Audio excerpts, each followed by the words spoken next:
Hello students, कैसे हैं आप सब। आशा करती हूँ आप अच्छे होंगे और अच्छे से अपनी पढ़ाई कर रहे होंगे। मैं मोनिका रावत आपका स्वागत करती हूँ आईसीटी वर्चुअल क्लासरूम देहरादून में। बच्चों, आज हम क्लास 12 का जो आपका सब्जेक्ट है फिजिक्स, उसका chapter magnetization magnetic particle and magnetization को कंटिन्यू करें। तो बच्चों, पिछले लेक्चर में हमने जो है बायट-सेवर्ट लॉ को देखा था, ठीक है। उसके बेस उसका जो हमने डेरिवेशन किया था, साथ ही साथ हमने उसके अलग अलग केसेस को भी डिस्कस किया।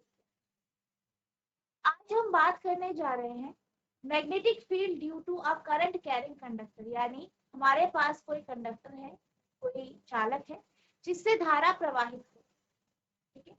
अब इस चालक से धारा प्रवाहित हो रही है, जैसे कि हमने पिछले लेक्चर में देखा था। तो हमें कैसे पता चलेगा कि करंट की दिशा क्या होगी या फिर आपका जो मैग्नेटिक फील्ड है उसकी दिशा क्या। बेसिकली जितने भी हमने अभी डेरिवेशन किए हैं उन सब में हमने क्या किया, हमने जो है मैग्नेटिक फील्ड की दिशा। तो उसके लिए हमने किसका उपयोग किया, राइट हैंड थंब रूल, ठीक है। राइट हैंड थंब रूल का हमने यूज किया, दाहिने हस्त का नियम। तो बेसिकली ये क्या कहता है, मान लीजिए आपके पास कोई एक कंडक्टर है, चालक, ठीक है, एक तार है मान लीजिए, और उससे क्या हो रहा है, धारा प्रवाहित। अब आपको क्या करना है, इसको अपने राइट हैंड से, ठीक है, दाहिने हाथ से पकड़ना है और कुछ इस तरीके से पकड़ना है कि जो आपका अंगूठा है वो करंट की दिशा को दिखाए, ठीक है। आप देख सकते हैं यहाँ पे इस तरीके से यूं पकड़ा गया है, ठीक है। मान लीजिए ये तार है तो ऐसे पकड़ेंगे और करंट की दिशा ऊपर की ओर है। तो ये अंगूठा जो है करंट की दिशा में है, तो जो आपकी ये फिंगर है, जो ये उंगलियां हैं जो मुड़ी हुई हैं, ये आपको मैग्नेटिक फील्ड यानी चुंबकीय क्षेत्र की दिशा दिखाती है, ठीक है, इस तरीके, ठीक है। अब मान लीजिए कि करंट नीचे की ओर बह रहा है, तो इस केस में क्या होगा, मान लीजिए तार है, करंट किधर बह रहा है, नीचे की ओर, तो आप ऐसे रखेंगे अंगूठा और ऐसे फोल्ड कर, तो आपकी जो उंगलियां है वो अंदर की ओर चली गई है, यानी मैग्नेटिक फील्ड की दिशा किधर है, इनवर्ड्स। और अगर ऊपर की बात करें तो आउटवर्ड्स, ठीक है। तो इस तरीके से आप किसी भी कंडक्टर से जो है मैग्नेटिक फील्ड की डायरेक्शन को निकाल सकते हैं अगर आपको उसकी करंट की दिशा। तो यहाँ पे आप देख सकते हैं ये क्या है, कंडक्टिंग वायर है बेसिकली, और यहाँ से करंट ऊपर की ओर जा रहा है। Thumb point along the direction of current, यानी जो अंगूठा है वो किस दिशा में पॉइंट कर रहा है, धारा की दिशा। Other fingers gives the direction of field, यानी जो आपकी बाकी अंगुलियां हैं ये किसकी दिशा दिखा रही है, फील्ड की, यानी चुंबकीय क्षेत्र, ठीक है। चुंबकीय क्षेत्र कैसा होता है, ये आपने क्लास 10th में पढ़ा है कि जब हम किसी स्ट्रेट कंडक्टर की बात करते हैं, किसी सीधे चालक की बात करते हैं, तो यहाँ पर जो मैग्नेटिक फील्ड जो इस सीधे चालक से जो बहने वाली या प्रवाहित होने वाली करंट के कारण बनता है, वो कुछ इस तरीके से कॉन्सेंट्रिक सर्कल की फॉर्म में होता है, ठीक है। तो इस तरीके से यहाँ पे मैग्नेटिक फील्ड बनेगी और इसकी जो दिशा होगी, क्योंकि ये ऊपर की ओर जा रहा है करंट, तो आपकी आउटवर्ड हो जाएगी, ठीक है। तो हर जितने भी अभी तक हमने डेरिवेशन किए, जो आगे करेंगे, सारी जगह हम इसी रूल के अकॉर्डिंग या इसी लॉ के अकॉर्डिंग, ये इसी नियम के अकॉर्डिंग हम जो है फील्ड की यानी जो चुंबकीय क्षेत्र है उसकी दिशा बताएं। तो अब हम बात कर लेते हैं कि राइट हैंड रूल क्या कहता है।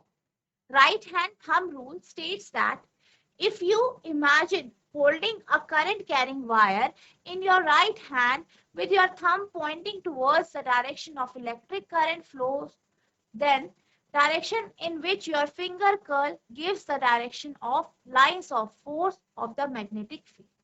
यदि अंगूठा तार में बहने वाली धारा की दिशा में रखे तो मुड़ी हुई अंगुलियां धारा के कारण उत्पन्न चुंबकीय क्षेत्र की दिशा बतलाती है। यानी बेसिकली क्या कहा गया है कि अगर हम ये कहें कि हमारे पास एक तार है जिससे करंट फ्लो हो रहा है और हम उसे इस तरीके से पकड़ते हैं कि जो करंट है, करंट की दिशा जो है वो थंब यानी अंगूठे से पता चलती है, और जो ये फिंगर्स है, अंगुलियां हैं, ये किसकी दिशा दर्शा रही है, आपकी मैग्नेटिक फील्ड, ठीक है। तो हम इस तरीके से हम क्या कर सकते हैं, राइट हैंड थंब रूल के माध्यम से जो है हम करंट की दिशा या मैग्नेटिक फील्ड की दिशा निकाल सकते हैं। अब हम चलते हैं अपने अगले टॉपिक की ओर। तो हमारा अगला टॉपिक है magnetic field at the centre of a circular coil carrying current. धारा प्रवाहित करने वाले वृत्ताकार कुंडली के केंद्र पर चुंबकीय क्षेत्र। यानी क्या कहा गया है, पिछले वाले लेक्चर में हमने एक सीधे तार के बारे में बात की थी। अब हम बात करते हैं एक ऐसी तार के बारे में जो कि गोल, यानी जो कैसी है, सर्कुलर। ठीक है, हमारे पास एक तार है जो कि सर्कुलर है इस तरीके से। अब इससे क्या हो रहा है, धारा प्रवाहित हो रही है, करंट फ्लो कर रही है इस तरीके से। आप देख सकते हैं ये इसकी डायरेक्शन है धारा की। ठीक है, अब यहाँ से धारा प्रवाहित हो रही है, हमारे पास क्या है, एक सर्कुलर कॉइल है। ये जो सर्कुलर कॉइल है ये बहुत सारे डीएल एलिमेंट से मिलके बना है। ठीक है, डीएल एलिमेंट से मिलके बना है। तो हम क्या कर लेते हैं, एक छोटा सा पोर्शन ले लेते हैं जिसे हम डीएल मान लेते हैं। ठीक है, अब हमें क्या करना है, इस डीएल के कारण केंद्र पर यानी ओ पर चुंबकीय क्षेत्र क्या होगा, ये हमें निकालना है। ठीक है, यानी एक छोटा सा जो आपका हिस्सा है इस सर्कुलर कॉइल का, उसके कारण केंद्र पर चुंबकीय क्षेत्र क्या होगा, ये आपको निकालना। ठीक है, तो सबसे पहले हम लिख लेते हैं, थ्योरी लिखेंगे। क्या लिखेंगे आप, let us consider a circular coil of radius a and having center O।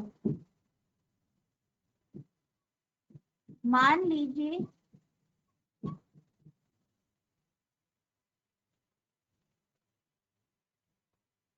वृत्ताकार कुंडली है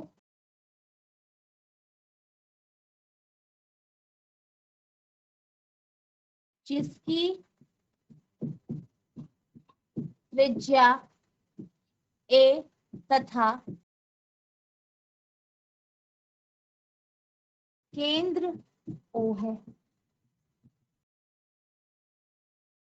साथ साथ लिखते रहेंगे आप, I current flows through the wire।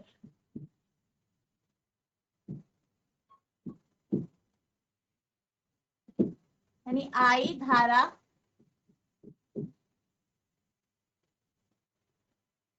तार से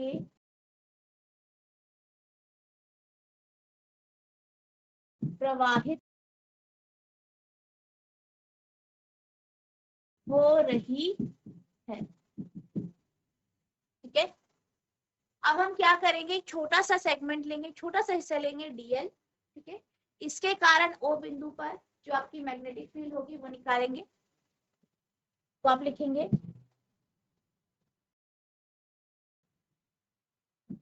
magnetic field dB due to dl. ठीक है, तो लिखेंगे आप डीएल के कारण चुंबकीय क्षेत्र।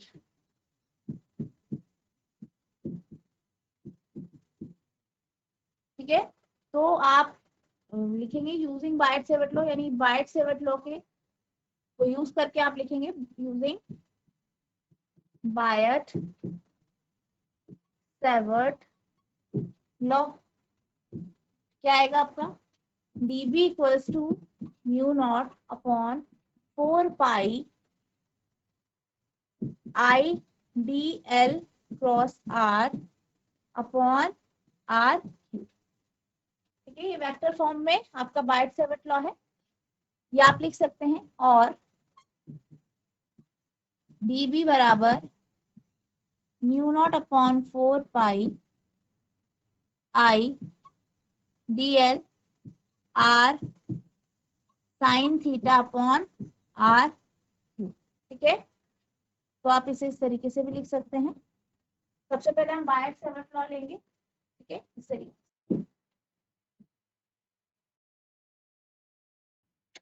इसी तरीके से अगर हम डीवी की बात करें तो डीवी आपका हो जाएगा mu naught upon 4 pi I D L sine theta upon are, ठीक है। अब यहाँ पे अगर हम देखें तो हमारा जो डीएल है वो ये है, ठीक है। या हम कहें करंट की जो दिशा है वो बेसिकली इधर पे है, इस दिशा में है, ठीक है। और जो ओ है वो यहाँ पे है, ठीक है। वो बिंदु जैसे हमने पी लिया था पिछले जो आपके लेक्चर्स थे या जो हमने बायट-सैवर्ट लॉ लिया था, तो उसमें हमने बिंदु लिया था पी, जहां से हम क्या निकाल रहे थे, जहाँ पे मैग्नेटिक फील्ड निकाल रहे थे। यहाँ पे हम ओ बिंदु पर क्या निकाल रहे हैं, मैग्नेटिक फील्ड निकाल रहे हैं। अब ये जो ओ बिंदु है ये एलिमेंट डीएल के साथ जहाँ पे से करंट फ्लो हो रही है बेसिकली उसके साथ कितना एंगल बना रहा है, 90 डिग्री का। कितना एंगल बना रहा है, 90 डिग्री का। तो यहाँ पे हम क्या करेंगे, हम क्या करेंगे, हम थीटा की वैल्यू 90, ठीक है। तो आप लिखेंगे since theta equals to 90 degree, तो क्या हो जाएगा, so sine theta will be equals to sine 90, यानी साइन 90 कितना होता है आपका, 1 होता है, तो 1 आ जाएगा, यानी dB बराबर mu naught upon 4 pi I D l upon r square, ठीक है। तो ये हमारा dB की वैल्यू है, ठीक है। इसे आप ले लेंगे इक्वेशन नंबर 1, ठीक है। तो अभी हमने क्या किया, एक छोटे से पार्ट डीएल पार्ट में हमने जो है उसके कारण जो ओ बिंदु है वहां पे मैग्नेटिक फील्ड कितनी आई है वो हमने यहाँ पे कैलकुलेट किया, ठीक है। नोट करेंगे आप। अब यहाँ पे हमने डीएल एलिमेंट के कारण ओ पर जो मैग्नेटिक फील्ड है वो निकाला। अब हम क्या करेंगे, अब हम पूरी की पूरी जो तार है, सर्कुलर वायर है, इसके कारण ओ बिंदु पर जो मैग्नेटिक फील्ड आएगी उसे हम लिखेंगे। तो यहाँ पे हम क्या करेंगे, इसे इंटीग्रेट करेंगे। तो आप लिखेंगे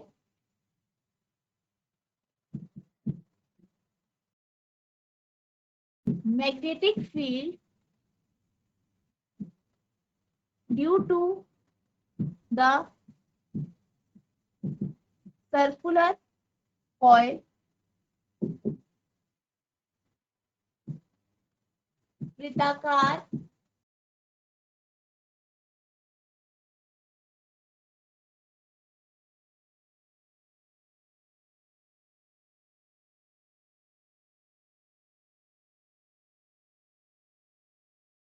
चुंबकीय क्षेत्र, क्या हो जाएगा आपका, बी हो जाएगा, बी यानी इंटीग्रेशन ऑफ डीबी, ठीक है, साइन थीटा, ठीक है।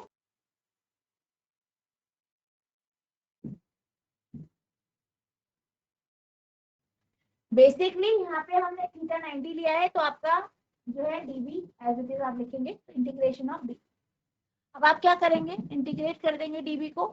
डीबी की वैल्यू कितनी है, mu naught upon 4 pi I D l upon are, ठीक है। इसे आप इंटीग्रेट करेंगे तो ये सारा आपका बाहर आ जाएगा, सारी कांस्टेंट वैल्यू है, तो म्यू नॉट आपका बाहर आ जाएगा, 4 पाई आपका बाहर आ जाएगा, आई बाहर आ जाएगा, आर स्क्वायर बाहर आ जाएगा, इंटीग्रेशन ऑफ डी एल, ठीक है। अब यहाँ पर अगर हम बात करें, अगर हम यहाँ पे बात करें, ये जो ए है, ए को हमने बराबर ले लिया है आर के, ठीक है। यहाँ पे अगर हम ए को आर के बराबर लें तो अगर इंटीग्रेशन डीएल की बात करें तो इंटीग्रेशन डीएल किसको दर्शा रहा है, आपकी जो सर्कुलर कॉइल, जो वृत्ताकार कुंडली है, इसे दर्शा रहा है। अब डीएल क्या है, इस वृत्ताकार कुंडली की क्या है, लंबाई है, यानी इसका पेरिमीटर। बेसिकली जो डीएल है, डीएल का इंटीग्रेशन क्या दर्शाएगा, इस कुंडली का या जो ये तार है इसकी लंबाई। तो इसकी जो लंबाई होगी वो बेसिकली क्या होगा, पेरीमीटर होगा, ठीक है। और जो आपके पास सर्कल होता है उसका पेरीमीटर यानी सर्कमफेरेंस कितना होता है, 2 पाई आर। यहाँ हमने रेडियस आर ले लिया तो 2 पाई आर। तो यानी इंटीग्रेशन ऑफ डीएल की जो वैल्यू होगी, ठीक है, हम क्या लेंगे, इंटीग्रेशन ऑफ डीएल क्या ले लेंगे, 2 पाई आर, ठीक है। आप क्या करेंगे, अब ये आपकी इक्वेशन 2 है, ये इक्वेशन 3 है, तो 3 को 2 में रख देंगे, तो आपके पास क्या जाएगा, v इक्वल्स टू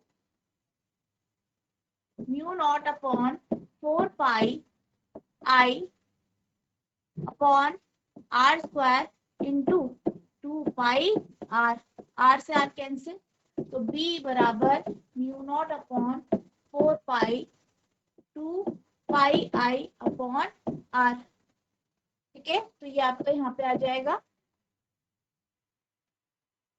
अब यहाँ पे हमने किसकी बात करी, एक कॉइल।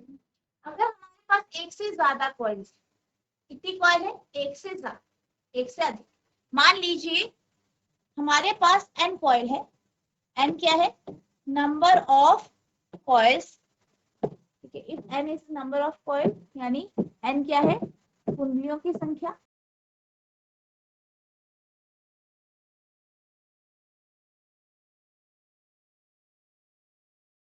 ठीक है। तो आपका b आ जाएगा, b बराबर mu naught upon 4 pi 2n pi I upon r, 2 pi n I upon are, ठीक है। तो ये इसका फॉर्मूला।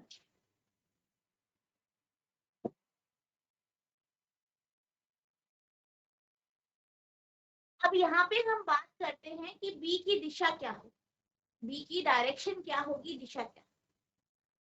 अब यहाँ पे आप देख सकते हैं कि जो करंट है वो किधर फ्लो कर रहा है, कॉइल में।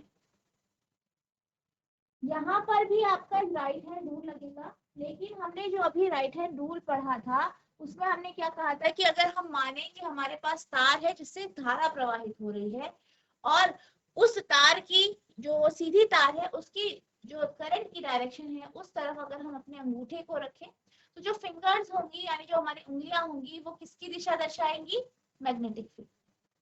अब इसका जो है ऑपोजिट हम यहाँ पे यूज करेंगे। बेसिकली यहाँ पे हमें करंट की दिशा पता है, करंट की दिशा पता है, करंट किधर मूव कर रहा है, इधर, यानी क्लॉकवाइज डायरेक्शन। तो आप क्या करेंगे, अपनी फिंगर्स को यूं मूव मोड़ेंगे, तो ये किसकी दिशा दिखा रहा है, करंट की। तो जो आपका अंगूठा होगा वो मैग्नेटिक फील्ड की दिशा दिखाएगा, तो ये करंट की दिशा। तो यहाँ पे क्या होगा, बेसिकली करंट की दिशा इधर है क्लॉकवाइज, तो आप अपनी उंगलियों को इस तरीके से मोड़ देंगे, अंगूठे को स्ट्रेच करेंगे, अंगूठा किधर आ रहा है, अंदर की ओर, यानी जो मैग्नेटिक फील्ड है उसकी दिशा अंदर की ओर हो। इसी तरीके से अगर मान लीजिए कि कॉइल में करंट की जो दिशा है यहाँ पे ना होकर कुछ इस तरीके से हो जाता है, तो इस केस में करंट आपकी कैसी है, एंटी क्लॉकवाइज डायरेक्शन में। तो यहाँ पर जो मैग्नेटिक फील्ड की दिशा निकालेंगे तो आप ऐसे फिंगर्स फोल्ड करेंगे, करंट की दिशा दिखा रहा है और अंगूठा मैग्नेटिक फील्ड यानी बाहर की। तो इस केस में इनवर्स होगा और इस केस में आउटवर्ड्स होगा, ठीक है। जैसे कि आप यहाँ पे देख सकते हैं, यहाँ पे क्या हो रहा है, बेसिकली अगर सर्कुलर लूप में, ठीक है, जो आपके पास सर्कुलर लूप है, वृत्ताकार कुंडली है, उसमें अगर करंट की दिशा इधर है, ठीक है, यानी आपकी करंट की दिशा ऐसी है, तो आपका मैग्नेटिक फील्ड ऊपर की ओर होगा। देखिए यहाँ पे आपकी मैग्नेटिक फील्ड कहाँ जा रहा है, ऊपर की ओर जा रहा है।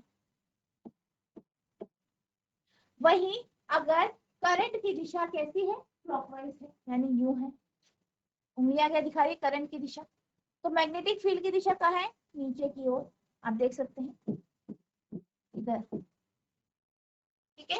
अब इस केस की बात करें तो यहाँ पे क्या हो रहा था, करंट किधर फ्लो कर रही थी, यहाँ पे क्लॉकवाइज डायरेक्शन में, तो यूं फोल्ड करेंगे उंगलियां, तो आपकी मैग्नेटिक फील्ड कहाँ आ रही है, अंदर की ओर यानी इनवर्स। तो आप लिखेंगे direction of magnetic field induction B at a point O due to current through coil is perpendicular to the plane of the circular coil and direct inwards. यानी वृत्ताकार कुंडली के माध्यम से धारा के कारण बिंदु O पर चुंबकीय क्षेत्र प्रेरण B की दिशा वृत्ताकार कुंडली के तल के लंबवत है। ठीक है, तो ये किसके लंबवत होगी? आपकी वृत्ताकार कुंडली के, यानी करंट कुछ इस तरीके से फ्लो कर रही है, ये O है। ठीक है, तो यहाँ मैग्नेटिक फील्ड होगी आपकी नीचे की तरफ या अंदर की। ठीक है, आपको नोट करेंगे।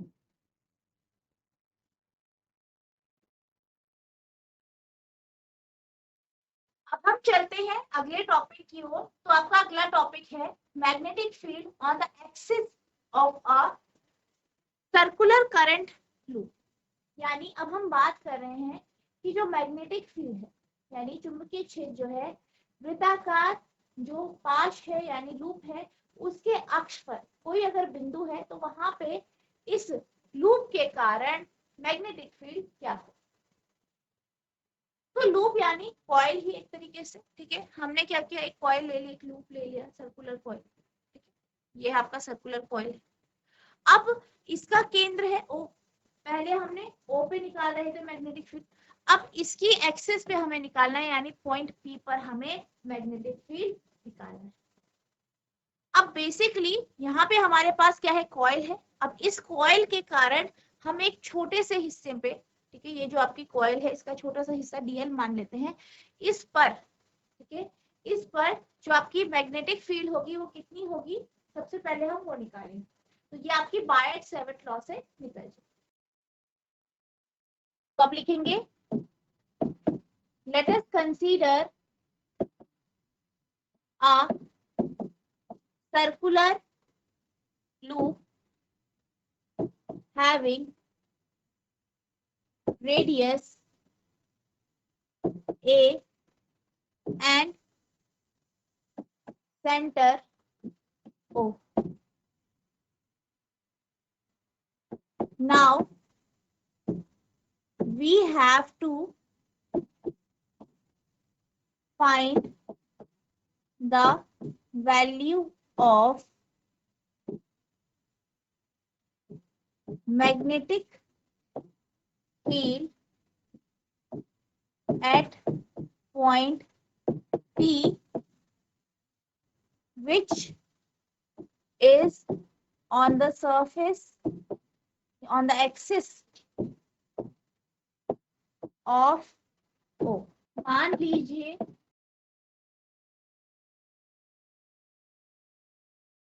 हमारे पास एक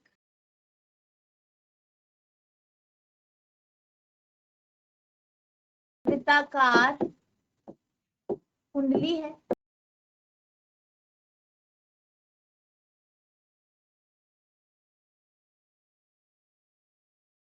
इसकी त्रिज्या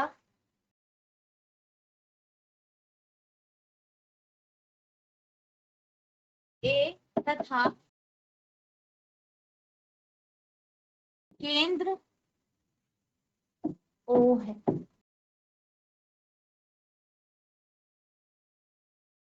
एक बिंदु P है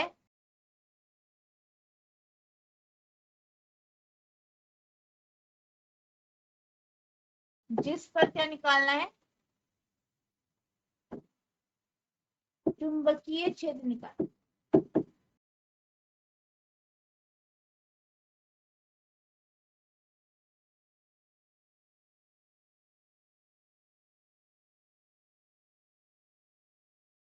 ठीक है, अब हम क्या करेंगे,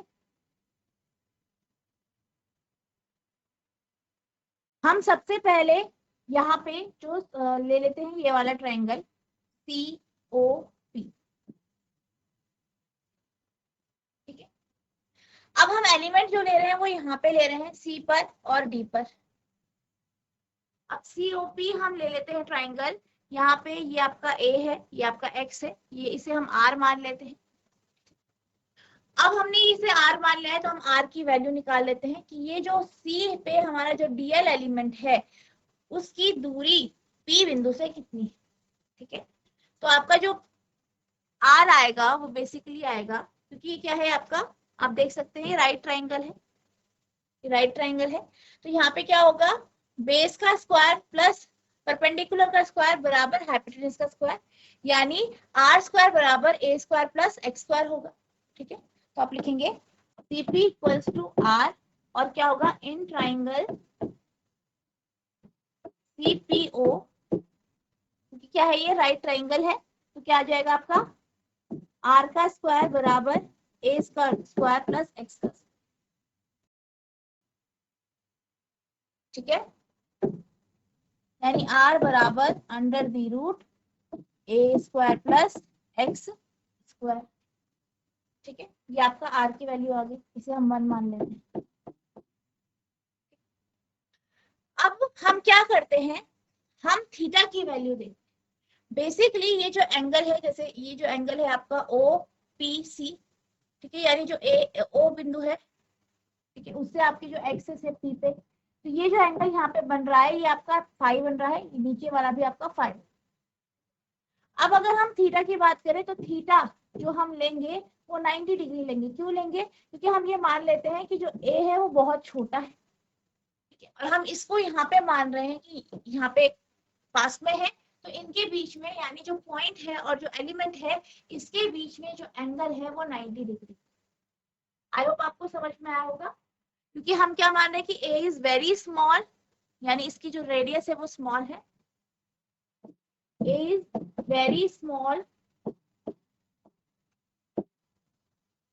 ठीक है, तो हम ये मान लेते हैं कि जो थीटा है वो आपका 90 डिग्री है। ठीक है, अब आप बायट-सेवर्ट लॉ को यूज करेंगे। ठीक है, तो बाय यूजिंग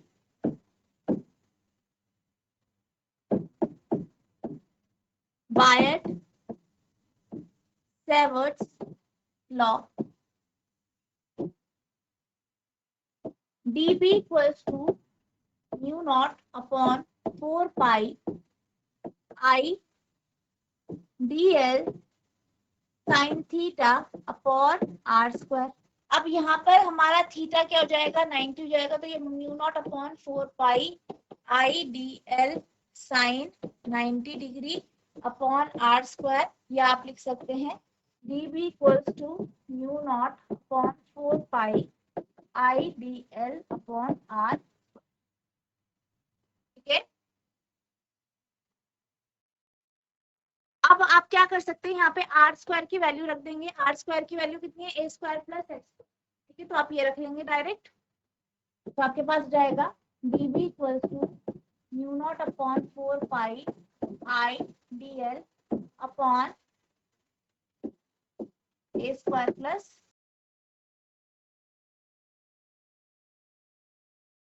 तो ये आपका आ गया डीबी की वैल्यू।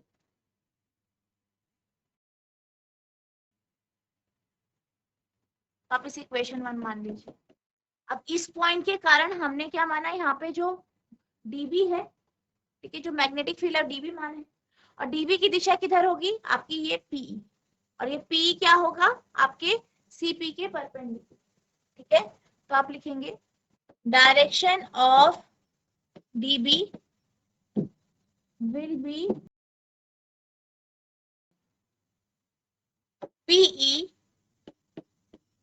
परपेंडिकुलर है किसके, सीपी के। नेक्स्ट हम मान लेते हैं कि जो डी एलिमेंट है, डी पे भी हम एक डीएल एलिमेंट मान लेते हैं, इसके कारण पी बिंदु पर क्या हो रहा है, मैग्नेटिक फील्ड उत्पन्न हो रही है, और ये जो मैग्नेटिक फील्ड है वो डीबी डैश। ठीक है, अब हम इसकी वैल्यू लिखेंगे, तो यहाँ पर भी ये आर होगा और इसकी वैल्यू होगी आपकी under the root a square plus x square. ठीक है, तो अब लिखेंगे आप magnetic field at point P due to element dl at d। यहाँ पे आपका जो जाएगा db डैश बराबर mu naught upon 4 pi I D L sine, यहाँ पे थीटा भी 90 होगा, 90 डिग्री अपॉन आपका जाएगा ए स्क्वायर प्लस एक्स स्क्वायर, तो ये जाएगा db डैश बराबर mu naught upon 4 pi I D l upon a square plus x. ये आपका इक्वेशन नंबर 2 हो गया। अब इसकी दिशा के बारे में हम बात करें तो इसकी डायरेक्शन किधर होगी आपकी, पी एफ की ओर होगी। ये पी एफ की ओर होगी, ठीक है, जो कि परपेंडिकुलर होगा डीपी के। तो अब लिखेंगे dB dash will be along PF which will be perpendicular to DP, ठीक है। DB डैश की दिशा PF की ओर होगी, ठीक है, नोट करें। अब हम क्या करते हैं, जो हमारा डीबी और डीबी डैश है इसको हम दो कंपोनेंट में तोड़, अगर हम डीबी को कंपोनेंट्स में तोड़ें तो हमारे पास आ जाएगा पी वाई जो कि आपका डीबी कॉस थीटा होगा, और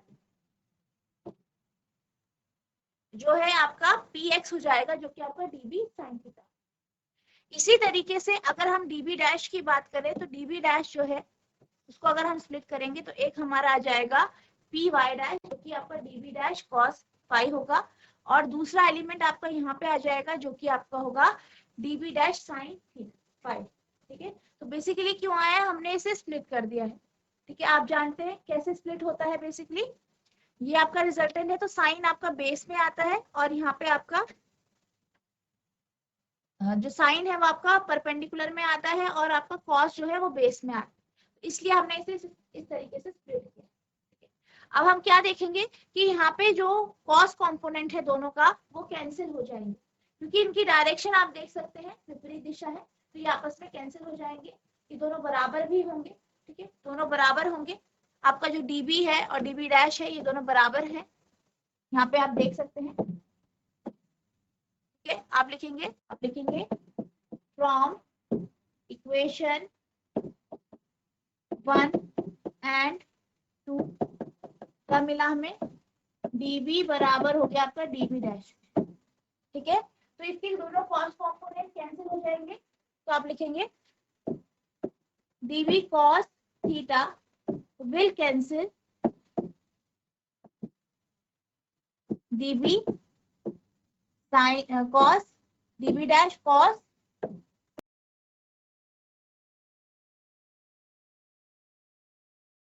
ठीक है। तो ये आपस में क्या कर देंगे, एक दूसरे को कैंसिल कर देंगे, और जो साइन कंपोनेंट है वो क्या हो जाएंगे, ऐड हो जाएंगे। dB sin फाई और dB डैश sin फाई जो है दोनों क्या हो जाएंगे, ऐड हो जाएंगे, ठीक है।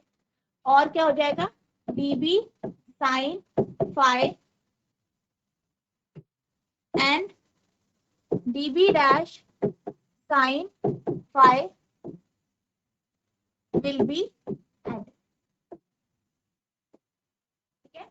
अब हम बात करते हैं कि पूरी की पूरा जो ये कॉइल है इसके कारण मैग्नेटिक फील्ड कितनी होगी, तो आप क्या कर देंगे, बी निकालेंगे, ठीक है। तो बी किस तरीके से निकलेगा ये हम देख लेते हैं। बी आपका निकलेगा, बी बराबर हो जाएगा इंटीग्रेशन ऑफ डीबी, इसे आप डीबी लिख सकते हैं, डीबी साइन फाई, ठीक है। B equals to integration of dB sine, value रख देंगे डीबी की क्या है 4 पाई म्यू नॉट अपॉन 4 पाई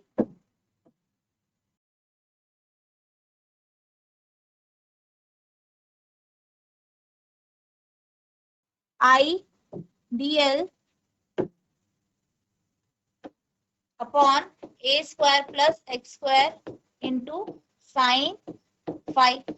अब यहाँ पे mu naught upon 4 pi I a square upon x square और साइन फाइव बाहर आ जाएगा, डीएल रह जाएगा, ठीक है। तो हो जाएगा आपका b equals to mu naught upon 4 pi I sine phi upon a square plus x square integration of dl. अब अगर हम इंटीग्रेशन ऑफ डीएल की बात करें तो जैसे हमने पिछले वाले में देखा, तो इंटीग्रेशन ऑफ डीएल कितना होगा आपका, इंटीग्रेशन ऑफ डीएल होगा आपका 2 पाई ए, यानी जो आपका लूप है उसका parameter.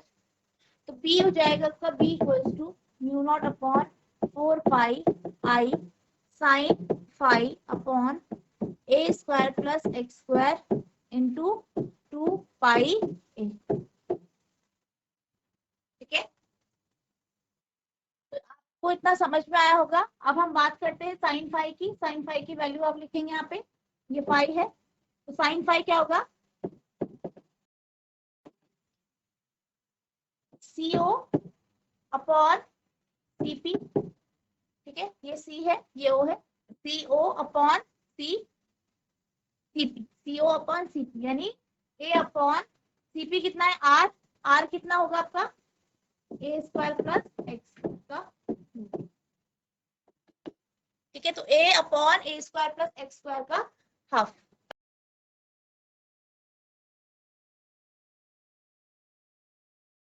Mu naught upon 4 pi I A upon A square plus x square into A square plus x square का हाफ इंटू 2 पाई A। या आप लिख सकते हैं इसे B equals to mu naught upon 4 pi 2 I pi A square upon A square plus x square का whole divide. तो ये आपका आंसर है, आप इसे नोट करेंगे। तो बच्चों आज हमने राइट हैंड थंब रूल को जाना। राइट हैंड थंब रूल क्या है, उससे आप किस तरीके से मैग्नेटिक फील्ड की डायरेक्शन निकाल सकते हैं।